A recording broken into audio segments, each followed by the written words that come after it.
Весь период нулевых Крис Браун был одной из главных звезд R&B.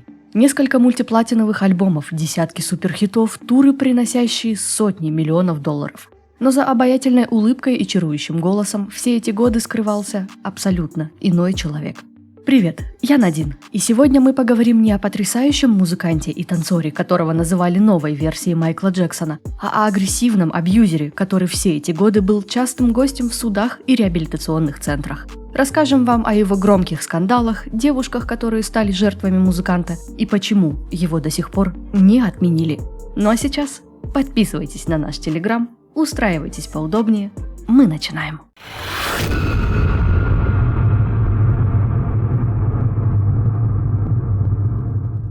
Кристофер Моррис Браун с юного возраста заинтересовался музыкой.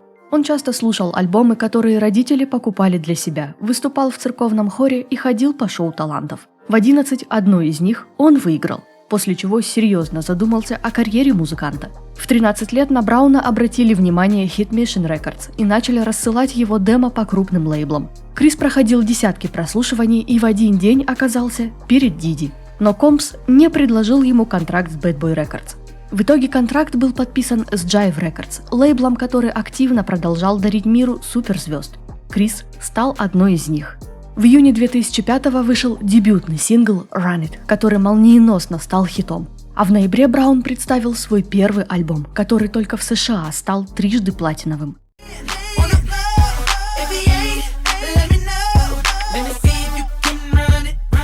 Популярность Криса росла с немыслимой скоростью. Он пробовал себя в кино, с ним подписывали контракты мировые бренды, Бейонсе пригласила выступить на разогреве своего тура.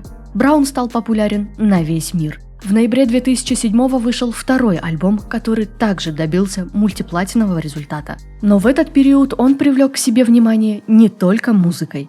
Начали ходить слухи, что просто друзья, как себя называли Крис и Рианна, на самом деле не такие уж и друзья. После расставания Бритни и Джастина миру нужна была новая пара. Крис и Ри стали ею. Всегда милые, всегда улыбаются. Ни у кого и в мыслях не было, что там что-то не так. Но в феврале 2009-го все изменилось. Весь мир пребывал в шоке от новостей, что Браун жестоко избил Рианну.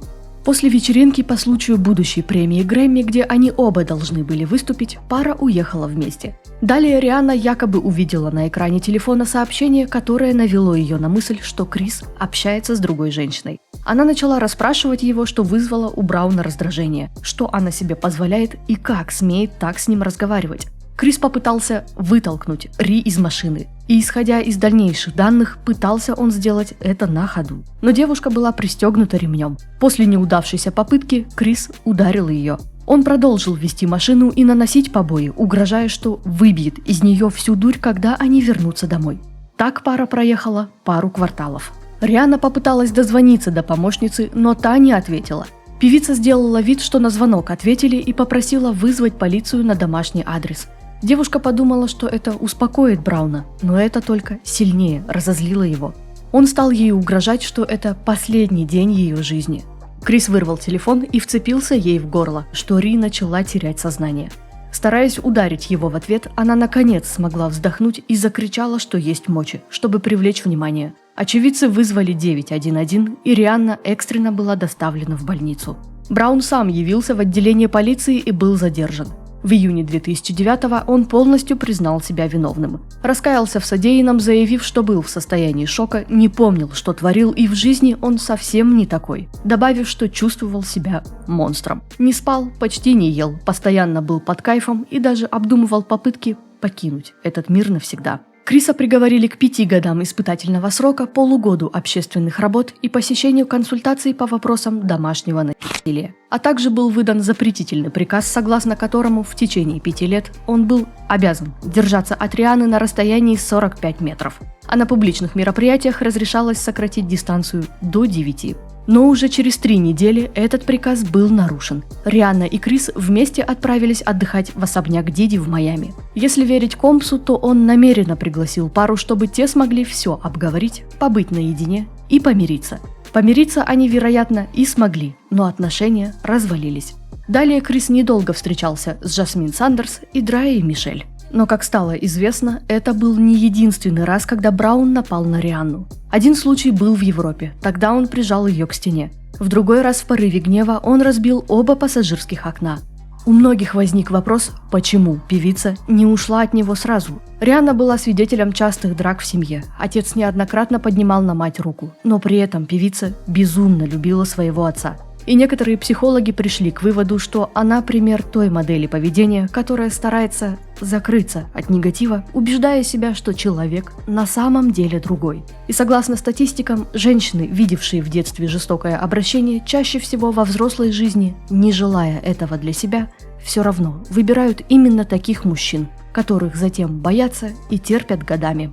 Карьера Брауна дала трещину. Спонсоры и бренды отказались иметь дело с ним. Но менеджеры не бросили певца. Началась реанимация карьеры. После гибели Майкла Джексона, естественно, выступать в его образе на концерте в честь поп-короля вышел Крис Браун. Он не упустил возможности показать эмоции и расплакался, что задело за живое фанатов. Многие стали его защищать и радоваться, что ему дали второй шанс.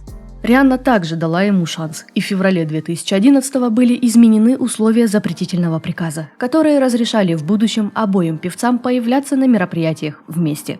Крис пару раз успешно проходил тесты на употребление запрещенных препаратов и, казалось бы, ступил на верный путь. Но нет, Крис Браун стал ежегодно попадать в различные скандалы и ходить по судам.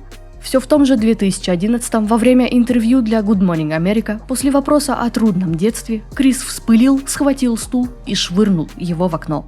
В июне 2012-го он устроил драку с Дрейком и его окружением. Около 8 человек получили ранения. Адвокат Брауна утверждал, что Дрейк был зачинщиком. Свидетель сообщил, что музыкант кинул бутылку в Брауна, а причиной тому могла стать Рианна, которой активно приписывали роман с Дрейком. Ну а сам Крис начал освещать подобные инциденты у себя в соцсетях, публично критикуя и вызывая сочувствие своей фан-базы. В итоге на сентябрьском слушании была выставлена новая дата, так как встал вопрос о том, нарушил ли Браун свой испытательный срок. В этот же период Крис находился в серьезных отношениях с актрисой Каручи Трен. Тогда Трен начинала свою карьеру в качестве стилиста, и однажды ей выпал шанс поработать с Крисом. Ее совершенно не смутили все те заголовки о том, что Браун сделал с Рианной. Ей просто было весело и интересно начать отношения со знаменитостью. Девушка даже строила мечты о свадьбе, они говорили о детях, но в один момент все рухнуло, когда она включила телевизор, а там Крис и Рианна снова вместе.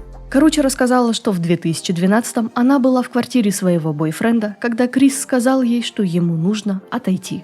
Несколько часов спустя совместные фотографии Криса и Рианны красовались везде. Слухи, что между Брауном и Фенти что-то есть, поползли еще в начале года. Они оба выпустили треки, в которых были намеки, что они скучают друг по другу. Рианна активно хвалила Криса, что его карьера продолжается, несмотря на то, что мир был настроен против него. Что ей нравится новая музыка, и она навсегда останется его фанаткой. И никогда не желала певцу ничего плохого. В июле 2012-го Рианна потеряла бабушку. Здесь уже Крис публично выразил свои соболезнования и слова поддержки. А после Ри заявила Опре, что до сих пор влюблена в Брауна и что они восстановили свою дружбу. Каручи начала понимать, что что-то не так, и между девушками разразилась битва. В своих твитах они по очереди в скрытых посланиях пытались так или иначе унизить друг друга. Далее все стало еще глубже. На премии MTV VMA 2012 Крис поцеловал Рианну. А месяц спустя Фенти писала Брауну сообщение с поддержкой, чтобы его судебные заседания прошли успешно. Наконец Крис решился на заявление, что его отношения с Каручи закончены. Он не хочет, чтобы она страдала из-за его дружбы с Рианной. Однако затем стали появляться странные видео, где многие увидели любовный треугольник. Но отец Рианны дал свое благословение, и пара заявила, что они снова вместе. Но неделю спустя поползли слухи, что Брауна опять видели с Трен. Тем не менее, к январю 2013-го новые отношения Рианны и Криса активно обсуждали. А в интервью Rolling Stone Ри заявила, что она и Браун повзрослели в лучшую сторону. У них больше нет таких ссор, они болтают о всякой ерунде и ценят друг друга. Добавив, что Крис не тот монстр, о котором все думают. Он хороший человек, и у него фантастическое сердце. Закрепили они свои отношения тем, что вместе появились на премии Грэмми. То, что они не смогли сделать в 2009-м. Но счастье продлилось недолго, и в мае пара снова рассталась. Рианна хотела вывести свои отношения на новый уровень, а Крис не был к этому готов. Менее чем через месяц после расставания Крис вновь был замечен с Каруче. Пара помирилась и снова жила вместе. Но вот только проблемы с законом никуда не делись. В январе 2013-го Браун подрался с Фрэнком Оушеном из-за парковочного места. Его снова взяли под следствие. Но Оушен заявил, что не будет выдвигать обвинения, а певец Шон Кингстон, который был свидетелем стычки, рассказал, что это Фрэнк и его брат спровоцировали потасовку. В июле 2013-го Крис сорвал свой испытательный срок. Его подозревали в совершении ДТП, с места которого он скрылся. Брауна обязали явиться в суд в августе 2013-го, чтобы узнать, будет ли он отбывать срок в тюрьме. Позже обвинения были сняты, но Крису добавили 1000 дополнительных часов общественных работ. В октябре 2013-го певца арестовали за нападение, и это стало последней каплей. Крис напал на мужчину, который хотел сфотографироваться с ним. Браун стоял в компании 2 девушек, а парень решил влезть в кадр. В итоге Крис сломал ему нос. Обвинение было переквалифицировано в правонарушение, Браун провел 36 часов в тюрьме и был доставлен в суд в кандалах. 30 октября 2013-го он добровольно отправился в реабилитационный центр для борьбы с гневом, но через 2 недели ушел из него. Мать была против и уговаривала сына остаться, но он не послушал. После того, как они вышли за дверь, Крис взял камень и швырнул его в машину матери, разбив окно. Его отправили в другой рехаб, где Брауну поставили биполярное расстройство и ПТСР. Медики заявили, что Крису потребуется пристальное наблюдение врача, чтобы гарантировать, что его психическое состояние остается стабильным. К этому состоянию певца привело самолечение, отсутствие нормального сна и отсутствие лечения ПТСР. Брауна обязали оставаться в лечебном учреждении до слушания, которое было назначено на 23 апреля 2014 года. Если бы Крис решил в очередной раз покинуть центр, то его ждала тюрьма. 14 марта Криса Брауна выгнали из реабилитационного центра за нарушение правил поведения, и он отправился в тюрьму. Ожидалось, что Крис будет освобожден 23 апреля, но судья отклонил его просьбу об освобождении под залог и собственную ответственность. 9 мая 2014 Брауну было приказано отбыть 131 день тюремного заключения за нарушение испытательного срока. Но откуда появились все эти расстройства? Причиной тому стало трудное детство исполнителя. С 7 до 13 лет Крис был свидетелем жестокого обращения. Отчим очень часто поднимал руку на мать Брауна. Мальчику было настолько страшно, что он мочился в штаны, боялся встать с кровати и выходить из комнаты.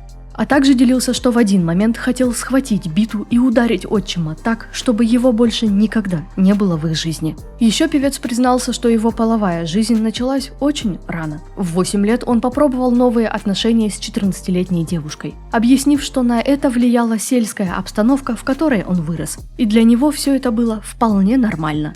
Также Браун рассказал, что до своего заключения он активно употреблял запрещенные препараты, почти во всех их формах. Каруче устала от таких отношений и порвала с Крисом, но ненадолго. Во время суда она была замечена поддерживающей своего мужчину и даже прослезилась.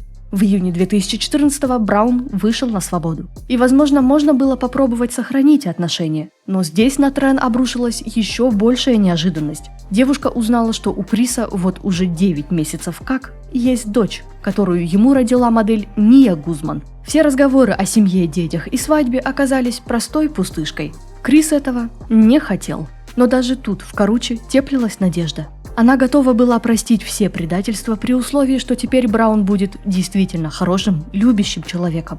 Но нет, мужчина, которого она любила, был пуст. Он причинил ей боль и предал ее.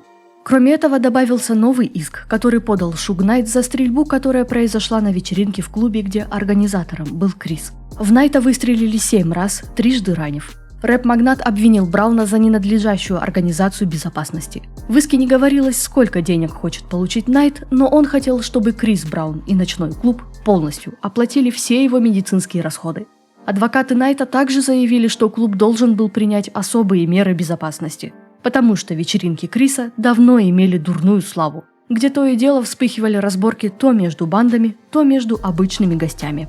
В 2015-м роман Брауна и Каруче официально закончился. И своим сообщением Крис явно поставил жирную точку, заявив фанатам: «Я одинок, к черту эту суку». Вот только далеко к черту она не ушла. У Брауна включился режим сталкера. Он постоянно листал Инстаграм в поиске информации. С кем была короче, где, кто комментировал ее последние фотографии. А далее и вовсе узнал, что когда он был в тюрьме и на лечении, Тран якобы ходила на всякие вечеринки с Дрейком. Крис написал эмоциональное сообщение, что за 4 месяца его заключения Каручи навестила его всего 1 раз. И теперь понятно почему. Она была слишком занята. Дрейк и Крис только-только пришли к перемирию, как снова столкнулись из-за бывшей девушки Брауна. Но Трен и Дрейк опровергли обвинения, и Крис извинился за свой очередной гнев. Но от девушки он не отстал. Певец начал постить видео, где заявлял, что если он любит кого-то, то не даст жизни, пока не добьется своего. Стало известно, что он также неоднократно распускал руки в сторону Трен и угрожал ее друзьям, если те полезут помогать.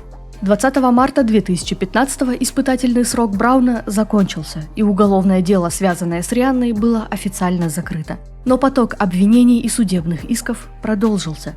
Правда, из всех теперь Крису удавалось выйти сухим из воды. Женщина, сохранившая анонимность, заявила, что Браун напал на нее. Она отдыхала в клубе, где снимали клип Криса, после чего люди певца подошли к ней и предложили отдохнуть вместе с ним. Она согласилась и пошла за парнем в автобус. Некоторое время спустя в дверь постучали. На пороге стоял Крис с обезумевшим лицом. Он вырвал телефон девушки и заорал, чтобы та проваливала из его автобуса. Охранники схватили ее за руки и выкинули за дверь. Крис начал делать посты у себя в соцсетях, рассказывая о случившемся. А фанаты закидали девушку критикой, называя безработной и безумной фанаткой. В итоге она забрала заявление, потому что ее просто-напросто затравили. Также в 2015-м Браун сорвался. После 15 месяцев трезвости он снова вернулся к употреблению. Его настроение стало еще более непредсказуемым. Члены команды не знали, какой Крис сегодня перед ними. А охранникам приходилось периодически проверять его пульс, пока он спал, чтобы убедиться, что у него не было передозировки. В 2016-м вспышки его агрессии продолжились. Он напал на своего менеджера, за что снова был привлечен к ответственности. Браун, естественно, отправился в свои соцсети, где обвинил Майка Джи в краже денег, за что был уволен. Менеджер полностью это отрицал. Джи с 2012-го всеми силами пытался очистить репутацию Криса и вернуть ему былую популярность. В 2019-м иск был урегулирован во внесудебном порядке. Обе стороны смогли сойтись, сформировав конфиденциальное соглашение. На этом нападения не закончились. Лизиэн Гутьеррес рассказала, что ее пригласили на автопати после концерта Криса. И она с радостью согласилась, забыв, что Браун сделал с Рианной. Придя в отель, у нее попытались отобрать телефон, но она не отдала. Зайдя в номер, девушка увидела весь спектр запрещенных препаратов и Криса, который вел себя не вполне адекватно. Она решила вытащить телефон и все заснять. Браун увидел это, после чего ударил Лизиэн по лицу. Гутьеррес подала официальное заявление, которое у нее отказались принимать. В ответ на это Крис снова запостил видео, где обвинил девушку в том, что она просто хочет денег, пытается его оклеветать, назвав замшелой старухой. Но некоторое время спустя адвокаты обратились к ней с досудебным урегулированием. В августе 2016-го другая женщина позвонила в полицию и обвинила Брауна в том, что он угрожал ей оружием. Певец отказался впускать правоохранительные органы без ордера. Когда они вернулись с ордером, Браун снова отказал им и начал то, что в новостях назвали противостоянием с полицией Лос-Анджелеса. Кроме обычных полицейских, к дому приехала команда спецназа. Пока те пытались войти, Крис успел снять видео, где ругал полицию и СМИ, которые писали, что он забаррикадировался в своем доме, жаловался на вертолеты, шумящие над головой, и назвал полицию идиотами и худшей бандой в мире. Брауна в итоге арестовали, но он вышел под залог в размере $250 тысяч. Никаких обвинений выдвинуто не было. Позже Крис сам подал в суд за клевету, одержав победу. Было доказано, что ответчик представила ложные и клеветнические заявления, утверждая, что певец выгнал ее из своего дома, потому что она назвала драгоценности его друга поддельными. И она собиралась подставить Криса, вызвать полицию и сказать, что он ей угрожает. В 2017-м выходки продолжились. Крис настолько обезумел от одержимости Каручи, что девушке пришлось обратиться за судебным запретом. В сети начали активно обсуждать, что певец вызвал на боксерский поединок рэпера Soulja Boy за то, что тот лайкнул фотографию Трен. А в судебных документах говорилось, что Браун угрожал ей расправой, требовал назад все подарки и обещал превратить жизнь в ад. Суд одобрил запрос, и Крису в течение 5 лет запретили приближаться к девушке. Ну и появилась информация о безумных вечеринках. Еще одна пострадавшая на этот раз рассказала о домогательствах и том, как не могла покинуть дом Криса. Она подала заявление, прошла все нужные освидетельствования, но дело было закрыто. В 2019-м обвинения стали гораздо серьезнее, и пришли они из Парижа. Девушка уверяла, что ее накачали запрещенными препаратами, заперли двери в комнату, где остались только мужчины, и изнасиловали. Она детально описала обидчиков, среди которых был охранник музыканта. Парижская полиция допросила Брауна, но отпустила его. В ответ Крис, естественно, подал в суд за клевету. Ни одно из обвинений не привлекло внимания. Певец продолжал работать, выпускать музыку и активно гастролировать. Но в 2022-м внимание на него все-таки обратили и начали задумываться, кто же такой Крис Браун на самом деле. В январе 2022-го женщина подала гражданский иск, также обвинив Брауна в изнасиловании, которое произошло на яхте Диди в Майами в декабре 2020-го. О тесной дружбе Брауна и Комса было известно давно. Крис познакомился с Шоном еще в юном возрасте, и хоть контракт он не подписал, связь с медиамагнатом не потерял. В дальнейшем они стали устраивать совместные вечеринки, которые пользовались безумной популярностью. В пресс-релизах указывалось, что это будет опыт, не похожий ни на один другой. Это больше, чем просто вечеринка. Это праздник музыки, культуры и силы сотрудничества. Гостей ожидали увлекательные развлечения, возможности наладить контакт с другими влиятельными людьми, питание для гурманов и невероятное оформление.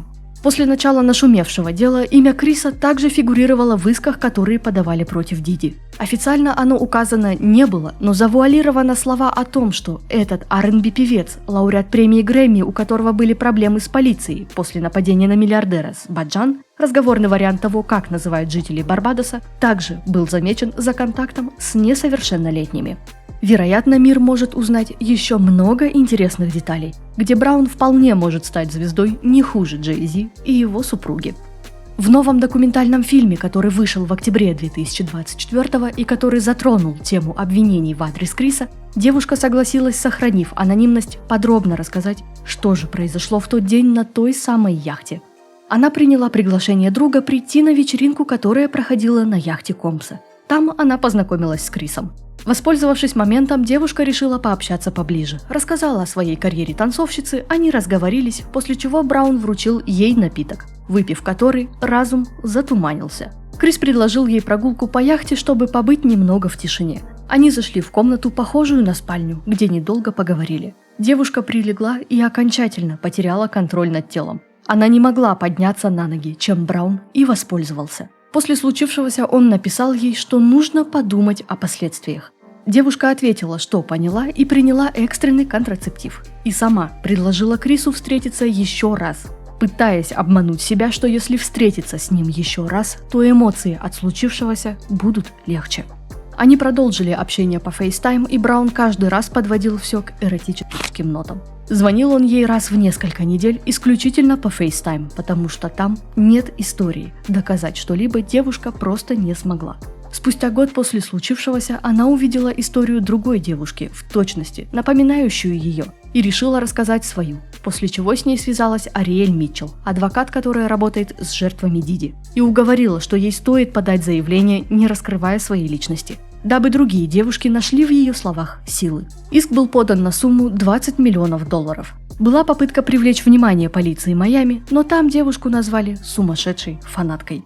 Крис и адвокаты молчать не стали, и Браун представил их совместную переписку, скрыв сообщение со своей стороны. Словно девушка общалась сама с собой.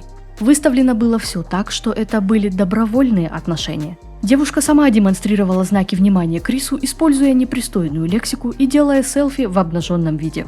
У девушки большая часть сообщений не сохранилась из-за смены телефона, но затем ей удалось их частично восстановить. Но ей выдали, что она все подделала.